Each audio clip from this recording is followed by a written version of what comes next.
చెంగాళమ్మ పరమేశ్వరి దేవియే నమః.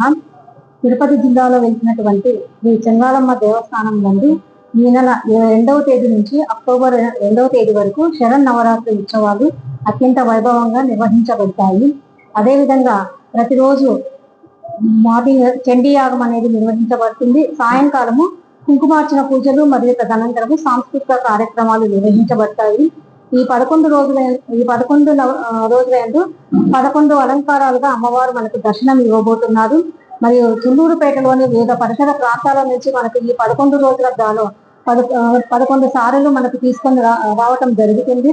అదేవిధంగా అక్టోబర్ 2వ తేదీ మన గౌరవనీయులు చుండూరుపేట నియోజకవర్గం ఎమ్మెల్యే గారు దేవస్థానం తరపున మనకు అమ్మవారికి పట్టు వస్త్రాలు సమర్పించడం జరుగుతుంది.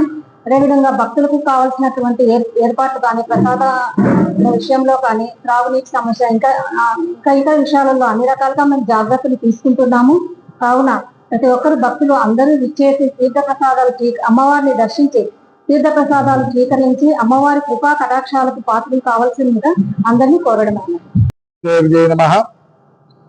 తిరుపతి జిల్లాలో ఉన్నటువంటి సూళ్లూరుపేటలో గల శ్రీ చెంగాళమ్మ పరమేశ్వరి దేవస్థానమునందు ఈ నెల సెప్టెంబర్ 22వ తారీఖు నుండి అక్టోబర్ 2వ తారీఖు వరకు శరన్నవరాత్రి మహోత్సవాలు, దసరా మహోత్సవాలు అత్యంత వైభవోపేతముగా నిర్వహించడం జరుగుతూ ఉన్నది.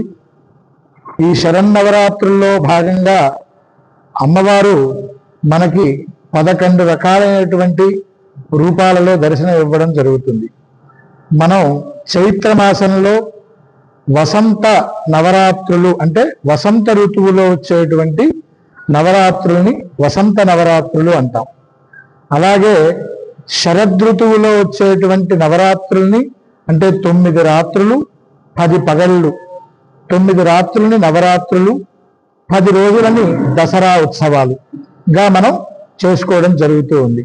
అలాగే ఈ శరన్నవరాత్రి మహోత్సవంలో భాగంగా అమ్మవారు మహర్నవమి రోజున మహిషాసుర సంహారం చేసి, దుష్ట సంహారం చేసి వారిని వధించి విజయాన్ని పొందింది. కాబట్టి మనం విజయదశమిగా మనమంతా కూడా ఈ నవరాత్రుల్లో భాగంగా చివరి రోజున విజయదశమి అనేటువంటి పండుగని మనం అందరం కూడా జరుపుకుంటూ ఉంటాం.